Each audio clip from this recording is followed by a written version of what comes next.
Hey everyone, welcome. Thank you for coming today. Please silence your phones.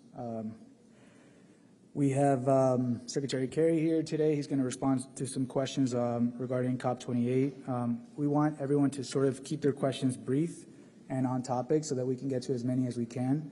We're going to have 2 microphone runners going around, so if you do have a question, please raise your hand and we will get the microphone to you. When you do get the microphone, please state your name, your outlet, and the country where you're visiting from. Quick plug, if you are not signed up to receive updates from the U.S. delegation, please visit state.gov/COP28. You will get updates about everything that's going on over the next week. And if we don't get to your question today, please feel free to reach out to climatecomms@state.gov. Thank you very much, and we will have Secretary Kerry join us now.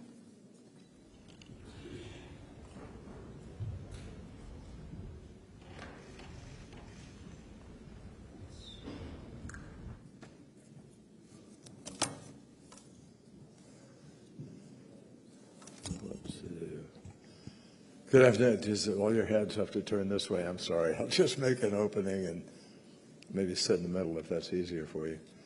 Thank you. It's great to be with everybody, and thank you for joining us today. You know, a little over a week ago, my team and I landed here in Dubai at COP28, and we came here with one overpowering, one central goal. And that is to follow the science and help keep 1.5 degrees Celsius alive as a limit on the warming of the planet. So some people have suggested here and there that the Paris Agreement hasn't worked because we are behind and we have a distance to go. But I would argue to everybody, and I think the evidence is clear, to the contrary. It has worked because I remember that before Paris, and I had the privilege of leading our negotiations in Paris. Before Paris, we were headed to 3.7 to 4 degrees of warming on the planet. And we didn't have a viable agreement among nations. And we weren't working together and coming together in a concentrated, coordinated way to try. As we all know, always difficult in international negotiations, but to try to move faster in one direction. So partly because of the work that we've done over these last 3 years, starting when President Biden took the oath, and I remember I was privileged to take that oath the same day later, but that's when we started work. And we are now, I am pleased to say, with the cooperation of people all over the world, with the cooperation of our colleagues and others, we are now substantially more on track. And I will say to you that I feel, having been to many, many COPs over the years, I feel a different energy here. I feel a different sense of mission and urgency, if you will. And I feel that people are really sensing that Mother Nature over the past year could not have been more clear with all of us, with the size of the floods and the fires and the changes in nation after nation about what is happening. Now, just the other day, this year, dubbed the hottest year in human history. And you see unbelievable warm, 4 times the rate of warming in the Arctic. It was 70 degrees Fahrenheit above normal in the Arctic last summer. It was 100 degrees Fahrenheit above normal in the Antarctic. I mean, how much do you really need to look at to sense the full urgency of what we are looking at? So we need, let us make no mistake, despite everything I just said about some progress to date, we need to emphatically accelerate the pace of emission reductions. That is the only way to keep 1.5 degrees alive. And our choices need to be based on basic mathematics and physics and the evidence that we understand and the best judgment of the best scientists in the world. Here in Dubai, through the first week of the Paris Agreement, the global stocktake, we have the ability to measure exactly what we've done and what we've not done. That's what the Paris stocktake will give us. And we will also have a chance to measure with honesty, candor, comprehensively, and hopefully with some vision on the part of the road ahead. But we will have the ability to be able to measure exactly what we've done and not done, and what the gaps are: financial gaps, emissions gaps, reduction in adaptation, and across the board. And I believe it is really important we do this with candor and with comprehensiveness. Already here in Dubai and in the walk-up to this meeting, I would say to you, we have done a lot in this first week, and we've accomplished real things. About a month ago, when we met with Minister Xia Zhenhua in Palm Springs at Sunnylands and with his team, and we produced the Sunnylands Statement. And in that statement, we both agreed that our 2035 nationally determined contributions required by the Paris Agreement need to be economy-wide, and they need to include all greenhouse gases, which unfortunately many have not to date. This is a major step forward because it's only by getting non-CO2 gases into this mix that we're going to be able to raise the ambition and be inclusive enough to actually have a shot at accomplishing our goal. And today, about half the greenhouse gases that are warming the planet come from non-CO2 gases, and particularly from methane. Methane being 80 to 100 times more destructive than CO2 in the early years, and about 20 times more destructive in the later years. But either way you cut it, it's a hell of a lot more destructive than CO2. So we also agreed that the global stocktake should encourage other parties, all parties, no excuse for all parties not living here signing up to the same measure with respect to the 2035 NDCs. At the beginning, which by the way, we also agreed to deploy more renewables. And we agreed to do that specifically with the goal of being able to anticipate a reduction in emissions during the 2020s. And for all of you who have been following, what's happening globally on emissions reductions and on targets, you understand that China is saying we're going to do and try to target this for the 2020s is a move from where we have been. We can talk more about that if you want. But at the beginning of this week, as you all know, we had an historic moment. Never before on the first day of a COP have we taken a complicated and even controversial issue and been able to agree on it and start with a major agreement. And it is a major agreement. And I'm very proud of the work that Sue Biniaz and others on our team did throughout the summer working with the Transitional Committee, which included a lot of other countries, in order to be able to try to deal with the difficult issues that existed.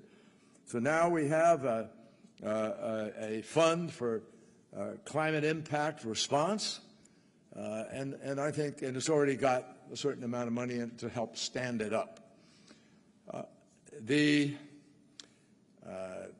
In the last 7 days, we've also made substantial progress on all aspects of the clean energy transition. Together with the EU and UAE, we co-led the pledge to triple renewables, double energy efficiency by 2030, and that now includes over 120 countries. We led, along with 5 other countries, including the UAE, the pledge to triple nuclear energy by 2050, which now includes over 20 countries from 4 continents. And we built supports that no new unabated coal plants should be built anywhere and permitted anywhere in the world, and we joined the Powering Past Coal initiative. We launched the first ever international fusion strategy just yesterday in a meeting of some incredibly smart people. One of them, our former Energy Secretary, Ernie Moniz, who was a partner with me in some of the work we did on the Iran nuclear agreement.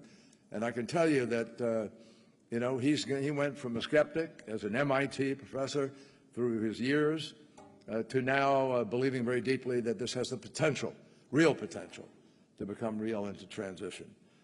We also held the first ever methane summit with China in the UAE. And this week, governments, philanthropies, and the private sector mobilized over $1 billion in new grant funding and more than triple current global levels. And this includes a $255 million fund from a select few, a group of 6 oil and gas companies that agreed that they can use their expertise to help some of these countries be able to reduce their methane leaks or flaring or venting. And they each agreed to put up $25 million and to put people on the ground and to help provide the technology and other things necessary to make this happen. And the World Bank has assumed responsibility for the beginning of this, startup of a $255 million fund at the World Bank that will help to provide, that these reductions will take place, and also to cut methane from oil and gas, and a $200 million research effort on methane from livestock. We also saw major emitters like Turkmenistan and Kazakhstan and Kosovo and several others join the global methane pledge, bringing us to a total of 155 total members. And I just remind everybody here, our pledge is to reduce methane by 30% globally by 2030. Well, if we do that, as we've been told by the IEA, that is the equivalent of every car in the world, every truck in the world, every ship in the world, every airplane in the world, all going to zero emissions by that period of time. So it's ambitious, but it's doable. And it's particularly doable now with the new focus on methane. Along with Prime Minister Støre from Norway, we hosted a Green Shipping Challenge event, which featured over 40 new announcements to cut emissions from a sector, from one sector. And if that one sector were a country, it would be the equivalent of being the 8th largest emitter in the world. We also, and by the way, with the new IMO regulations, which we all lobbied for in the course of the year, the shipping industry, Yara, Maersk, MSC, all of whom are ordering carbon-free ships now, are going to be turning over the entire fleet over the course of the next 20 years. And we also participated in the first ever Health Day here at the COP, and we hosted the first ever Gender Day. So from Paris to now, climate finance has been a critical missing element. Everybody knows that. And just this week, we've also seen significant progress. We announced estimates that U.S. climate finance is expected to go above $9.5 billion in 2023, on track to meet President Biden's pledge for 2024. And thanks to our engagement over the last year with the new head of the World Bank and the reforms that were put in place in the fall meeting and the spring meeting, we are now in a better place to have MDBs be able to lend significantly more money. I think the total of last year was about $60 billion. Now, just with the World Bank alone, we look at the possibility of about $150 billion. You add that to others, we're starting to talk about the ability to leverage $1 trillion or more. And that's what we need to be doing. So we also recognize that these increases in climate finance are a key reason that the OECD, and here many of you will appreciate this, we keep hearing about the $100 billion that was promised in Paris, and it's been used as a weapon in some cases, occasionally in the negotiations. Well, now we know from the OECD that they expressed confidence that the $100 billion collective mobilization goal was not only going to be met this year, but it was actually met last year. So the U.S. has now pledged to contribute $3 billion to the Clean Climate Fund under its replenishment. And finally, we've redoubled efforts to attract private and philanthropic finance, including through initiatives like President's call for the Prepare Action and the blended finance for the Energy Transition Program and the Methane Finance Sprint and the Energy Transition Accelerator, which we're working on with the Bezos Foundation and the Bezos Foundation and the Rockefeller Fund. So, my friends, we've had a pretty damn good week here in Dubai already. Now, obviously, there are some complicated issues to still resolve. We all know that. Nobody's ducking and nobody's going to pretend about that. So our negotiators are now hard at work. It is not yet at the level where it's gone to the ministers, but in the course of the next few days it will, and the negotiators are basically trying to put together in each section which are relevant a set of options. And then we ministers will have the fun and pleasure next week of kind of noodling through those options. So that's where we are, and without further ado, I'm happy to answer some questions. I know it was better that I sit over there or stand here. Any takers? Here's fine. Okay, you want to save a few minutes, huh? So all right. Yes, I don't know who's, I think somebody is designated to walk around and, yes, please. I would like to ask my question in Arabic, and here he gonna translate it. إذا سيد كيري أفدت أن الولايات المتحدة والصين توصلتا إلى تفاهمات واتفاقات بشأن قضايا المناخ. هذا ما قد سيساعد في يعني تحقيق تقدم حول محادثات مؤتمر الأمم المتحدة. هل هي تفاهمات ظرفية تتعلق بملفات القمة أم ستشكل مدخلا لتفاهمات طويلة الأمد في هذا الشأن بين الولايات المتحدة والصين؟ You, sir, stated that the United States and China have reached an understanding and agreements on climate issues, which will help achieve progress in the negotiations here at COP28. Are these conditional understandings related to the summit's mandated outcomes, or are they an entry point to long-term talks on this matter? Well, it's conceivable that they're both, because we pledged to work together to make the COP a success, and there are sections in there that address some of the questions where we reached agreement in order to help do that. And secondly, we set up we rekindled the efforts of a working group that we'd previously agreed on, but we added some thoughts to it. And we're both anxious to see that work group going forward, be able to assist in breaking down some barriers and perhaps adding more capacity to us to be able to do something. We both recognize important responsibility for our citizens and globally for citizens all around the world. China is in fact, while the largest emitter in the world significantly, they are working, I'd say, I give them credit, hard to try to transition more rapidly, which is why I think they agreed with us to try to meet a higher, a goal.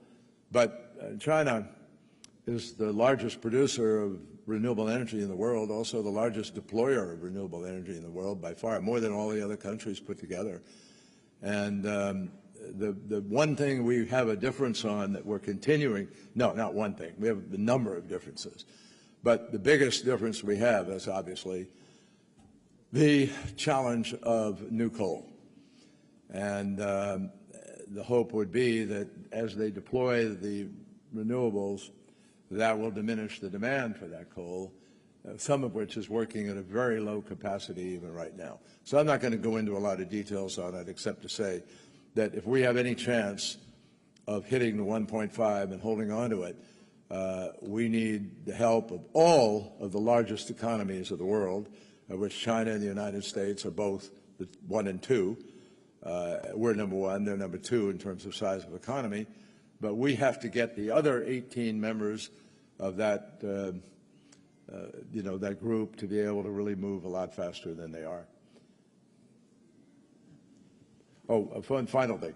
In terms of the other targets within there that you mentioned, will it also help in terms of the mitigation and the Paris Agreement? The answer is yes, because of the commitment they made to reduce emissions sooner and also to include all of their greenhouse gases in their next NDC. That is mitigation, pure and simple, and it is a raising of ambition.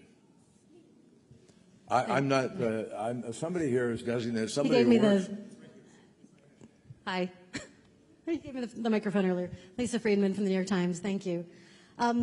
Sir, you're aware of the comments that Sultan Al-Jaber has faced criticism for, that there's no science to underpin a need for a phase-out of fossil fuels to reach 1.5. Do you believe that the science calls for a phase-out? Are you satisfied with his explanation? And can you tell us why the U.S. isn't pushing as hard as, say, the EU for a phase-out language?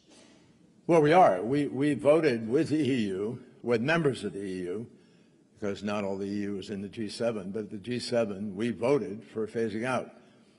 And we've said consistently that we need to do what we need to do to follow the science. So, you know, the science requires net zero emissions by 2050. And the science requires that we be at about a 43% minimum reduction by 2030. Our target is 50 to 52% by 2030. And we believe we're on target. We have an economy that's growing in the past year, but we still have reductions of 3% in the emissions. Now, is that enough? No, it's not enough. But the IRA is just taking hold. And we're seeing a remarkable response to the IRA and what it's bringing to the table. So we are really excited about the prospect of what is happening and what can happen as we go forward. Now, remember what I just said. The science says we have to reduce the emissions. It doesn't prescribe some particular discipline that has to be done. It says reduce the emissions. And so we believe that that means if you're going to reduce the emissions and you're actually going to hit the target of net zero by 2050, you have to do some phasing out. There's no other way to get to that target. So we are said very clearly that you got to have a largely a phase out of fossil fuels in our energy systems by 2050, focusing carbon capture technologies on the hardest to abate sectors like steel and cement and aluminum and concrete and so forth. Now, it's going to be a mix, folks, of things that get us to success here. But, and the global stocktake has to call for other mitigation efforts, including tripling renewables, doubling energy efficiency, stopping new unabated coal power generation, halting and reversing deforestation, reducing methane, and other non-CO2 emissions. And if we don't do all of the above and target what the science says, we will not get to net zero 2050. Next question.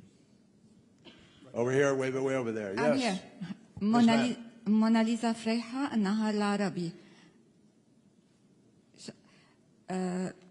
I couldn't hear that, I'm afraid. Mona Lisa Freja, النهار العربي. USA, I want to follow up on my colleague question. As I heard you saying, would you prefer using the term phase out in the final statement? And is the world really ready now to stop using fossil fuel? And to what extent the economy would suffer? What was the last part of that? To what extent you think the global economy would suffer? Well, we're not proposing a suffering economy. That's the farthest thing from President Biden's approach to this. And we don't believe that the options in front of us require either sacrifice or diminishing economy. We just don't. The United States of America right now just implemented major reductions. We just had our EPA and others lay out rules with respect to emissions going forward. And we're convinced that the other side of this transition is an upside for people. I mean, currently, with the amount of emissions that we're putting into the atmosphere, very specifically greenhouse gas emissions, methane, CO2, particulates, if you look at that, you will see every analysis confirms that those emissions are killing people today. A new study just came out from, I think it was George Mason, University of Texas, and Harvard Chan School of Health, which say that coal particulates are responsible for twice as many deaths as the other particulates. Now, obviously, we all have a responsibility to not be responsible for continuing a policy that we know is taking lives, moving people away from where they live, climate injustice, diminishing people's ability to be able to stay where they want to stay, or live in the heat that they have to live in, lose the water that they have today, live with drought, and all the other problems. Those are real. And so we don't think that that's the offering of dealing with the climate the way we talk. Our economy is growing, and the jobs of renewable energy are actually growing a lot faster in America than the jobs of fossil fuel.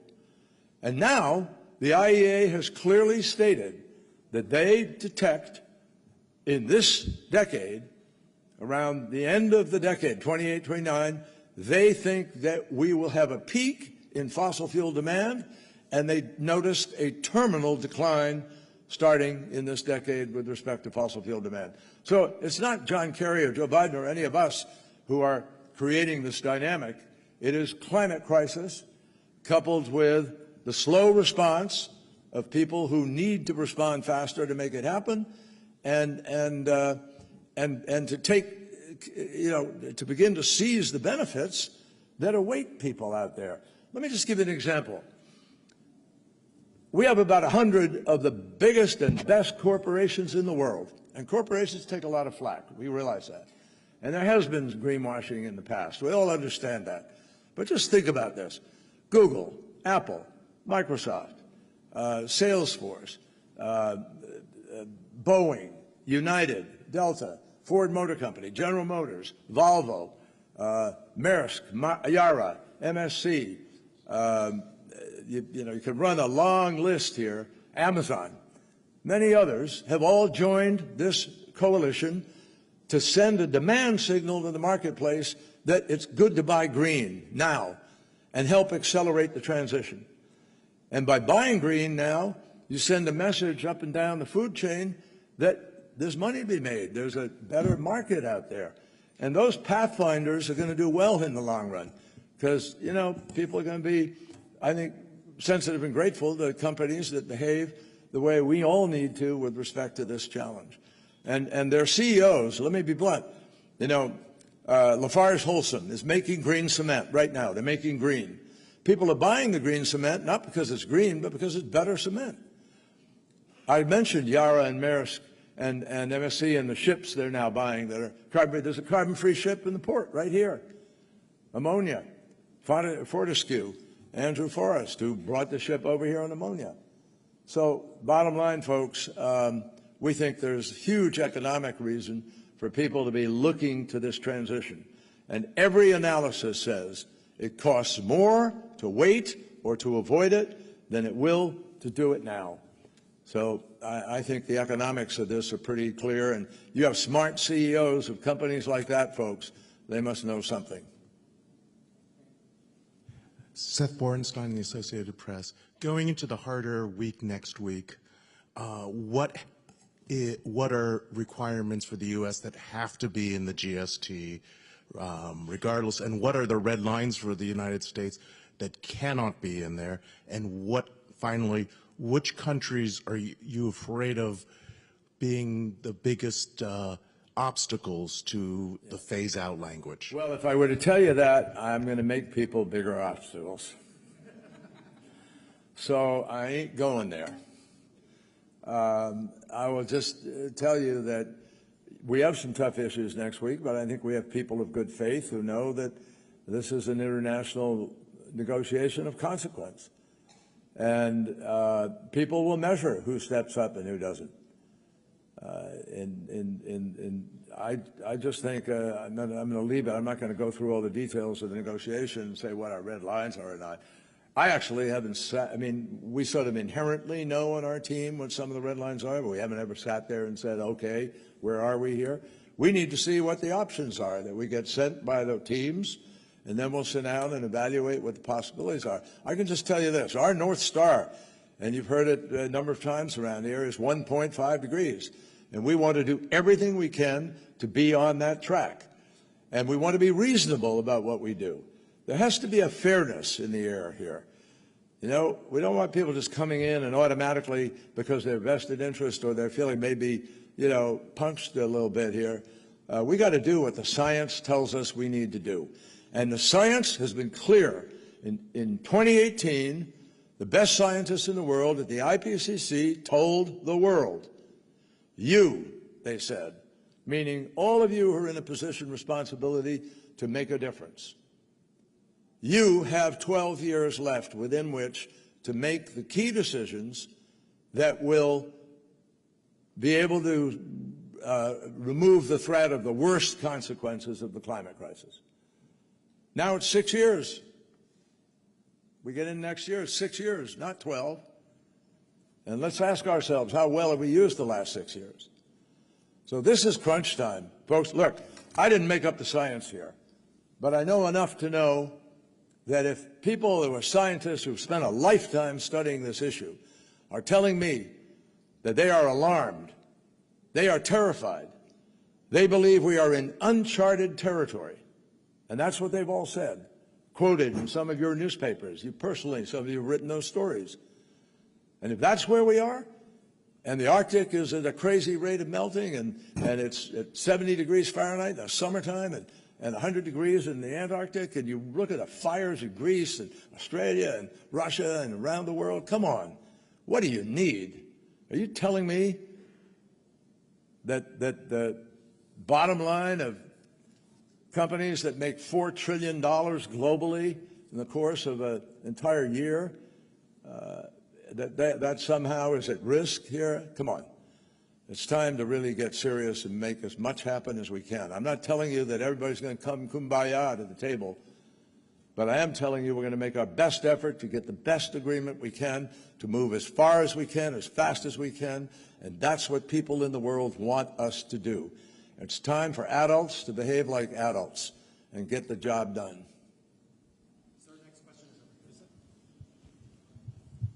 I'm Yusra Adel from Al Ittihad newspaper politics section. Sir, how do you evaluate the result of COP28 up till now? And what do you hope to achieve before COP ending? What do I evaluate the what of COP28? The results of COP28, the result of COP28 I think I till said now. all of that in my opening statement, to be honest with you. I'm not trying to cheat you of a question. But I think I answered everything that I saw had happened in the COP, and I've told you the results need to be the most we can get to be responsible. Here's the big framework of the stocktake, in my judgment. There are 3 mandated outcomes. Outcome number 1 was the fund for climate response, for climate impact response. That's already number 1. That was mandated. We do something. We did something.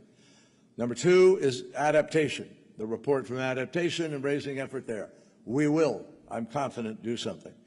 And the final one of those was I'm drawing a blank here, which was the, let me see, the stocktake, the adaptation, and I believe on the mitigation, what we're doing, and also on the finance, and not just the finance, but also the effort to be able to bring countries together in this, structure that we've talked about to deal with methane and other critical gases in order to move faster. I think those challenges, the shipping challenge, the other things, we want those embraced in the language of this agreement, and hopefully there will be. That's my hope. And we have new finance mechanisms I mentioned to you. Those need to be also incorporated in, we hope, into the stocktake. We'll see what happens. But the most important of those 3 critical, already mandated outcomes. Bonjour. Hi. Bonjour. Sir? Hello. Yes, this is Jeanne Richard for Radio France International. So what is the position of the US about CCS?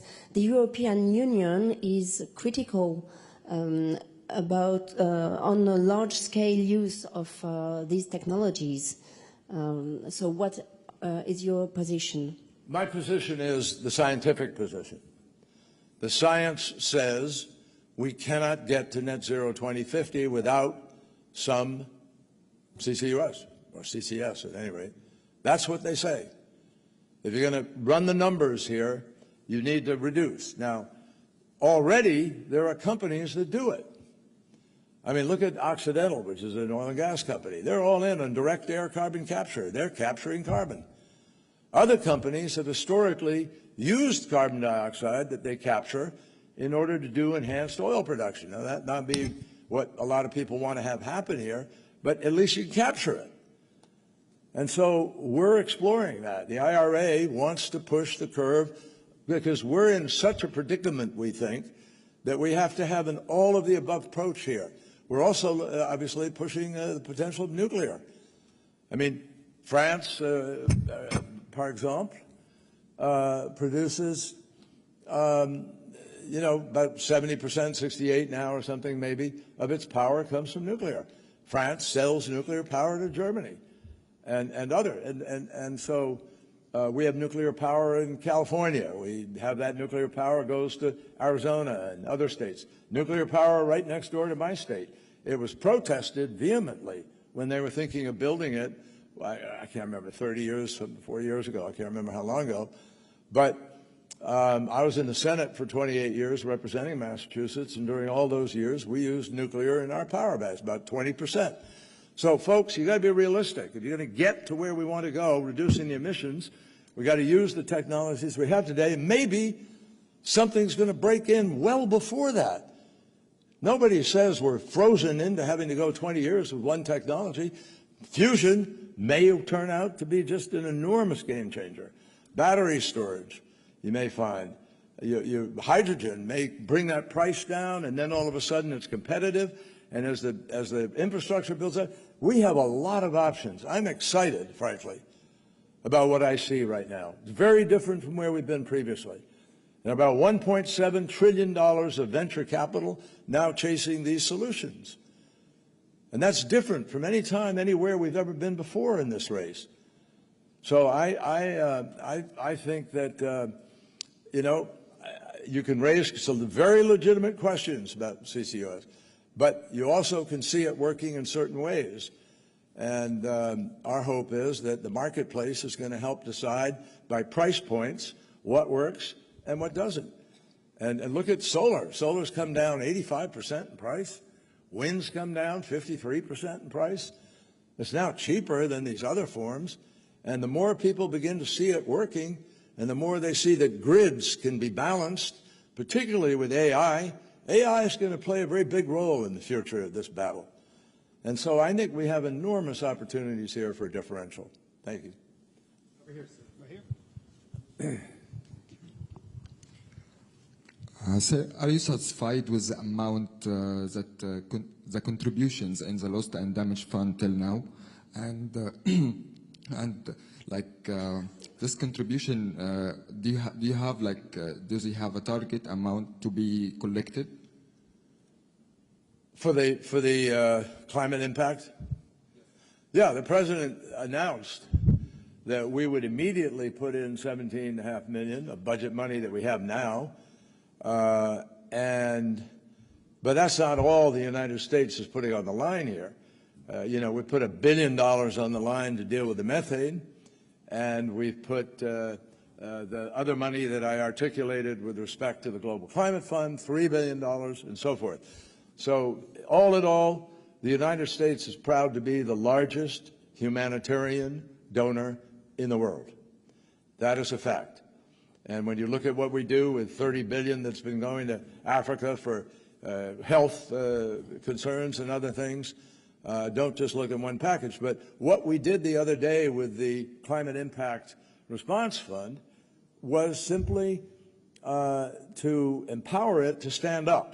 That's not the money. The money you see in there now is not the distribution money. It's the money to make it work. They got to work through what the regulations, what the approach will be, what the standards will be by which people qualify, what's the lending process going to be. And we insisted that all of that happen very quickly. So I believe the fund will stand up, and people who are, there's no limit on who can contribute to this, by the way. That is left open. It's not a requirement that, only the big economies contribute. If you're an emerging economy and you've got the ability to put a few $100 million or $10 million or something in it, you want to help your fellow human beings, that's open to that too. Hi. Thank you, Secretary Kerry. This Hi. is Sarah Schoenhart from Politico's E&E News. There are reports that Russian President Vladimir Putin is coming to the UAE to discuss oil cooperation. And since this COP is very focused on fossil fuels and potential phase out or phase down, I wonder how you think his presence in the region and those discussions could impact the process here. Well, I think by virtue of what he's done in Ukraine, his presence may encourage people to do what Europe has done, which is the most rapid move to a different kind of fuel as a result of his actions.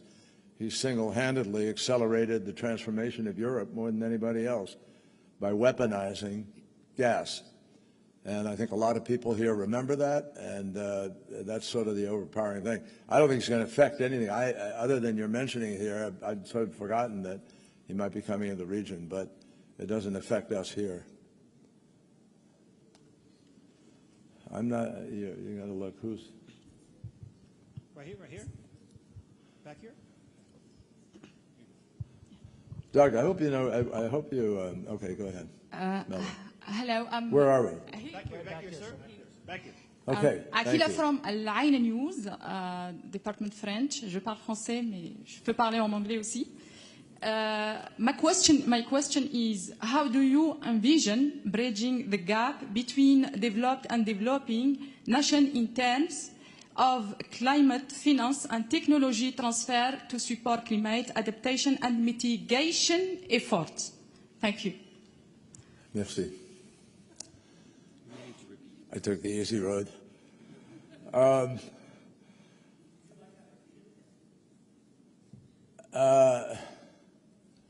do you envision bridging the gap between developed and developing nations in terms of climate finance and technology transfer to support climate adaptation and mitigation efforts? Great question.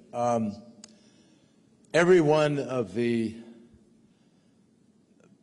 initiatives that I articulated earlier, the ETA, the various lending, the programs, the money the President's putting up, all of those things are going to help to accelerate the dispersal of money. The World Bank, ability to leverage. Here's where we've been, just very quickly. I don't want to go too long, but we've had a lot of programs and initiatives without money behind them. And we've all seen the struggle for $100 billion for the last whatever number of years. I guess it was 2015, so from 2016 forward, we've been struggling.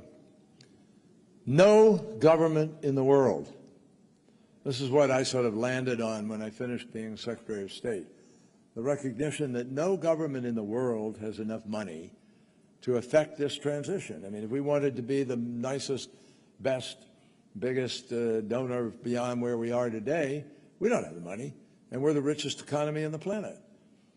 So what happened was in Glasgow, we worked together with the Glasgow presidency, with Alok Sharma, and with Mark Carney and a group of people, and they put together the GFANs, the Global Alliance of Asset Owners and Managers, because they have the money.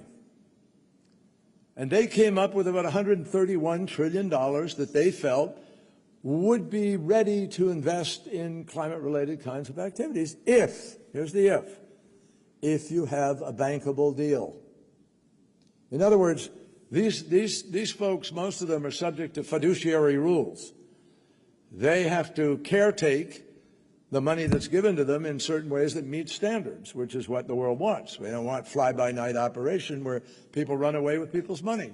So you have standards. And those standards require you to do due diligence. Well, if you're in a business today and you're an asset manager, your due diligence should require you to take a look at what's the prospect of this investment. If I put $100 million into a bunch of condos on the coast of Florida or in Bangladesh or in, the island states of the Pacific, Are they going to be there in 10 or 15 years?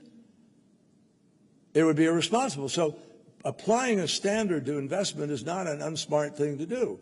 The problem is, it makes it harder. A lot of these companies, and I've talked a lot with these guys. Obviously, I've been in public life, but investing, I was on the banking committee and the finance committee, and I was chairman of the small business committee. I know something about investing. And people invest for a couple of purposes: to earn the most money they can as fast as they can, or to protect the money they have and earn a regular income that's safe, or a combination of the two. That's it. And so these companies are going to decide, hey, there's too much political unrest in that country, or there's just a new dictatorship that came in. We can't go there. Or, that place is corrupt, or whatever it is. There's currency issues. There's, force majeure. There are all kinds of things that enter into risk. And that's why we set up a fund to try to address risk, to do what's called blended finance. The JET-P that we did with Indonesia took us a year and a half, but it's a deal where we put money on the table, and it helps them to be able to take the risk away and attract private capital. So they got $10 billion from the public sector, $10 billion from the private sector, and you get a deal. We did the same thing in Egypt with Nuefe, where Egypt agreed to take out 11 gas turbines, or 8, and send gas to Europe. They didn't need it because they took the gas out, and they would deploy renewables in their place. A 15-gigawatt net shift in emissions. That's what we were trying to do. And so, but we could only do it if we had some cash. We had to put $500 million on the table in Egypt, too. So, by the way, we don't have time for John Kerry or anybody else to be running around the world taking a year and a half, 2 years to get a deal together. We won't make 1.5 if that's the way we do it. So we've got to find a way to unleash a torrent of that money, and that's why we have the ETA and the other finance mechanisms that you see coming onto the table. So we can excite the marketplace. And the more excited the marketplace gets, the more you're going to see some of these managers and owners say, oh, man, there's money to be made in that. Let's get in there. And that changes the whole ballgame. And that's exactly what we're trying to do. Thank you. We have time for one more question. We do need to leave the room ready for 5 p.m. Thank you. Hi, Mr. Kerry. This is Kiyoshi Ando of Nikkei newspaper in Japan. I understand that with the IRA, USA is leading the way for decarbonization. But there is a worry among your partners, including Japan, that when there's an election in the United States, the result of the election sometimes makes the country to change its course dramatically. You're a diplomat. How could you address this issue? How do we address that issue? In other words, what happens if a certain person is elected? What I'm about to say to you is I really believe to my core.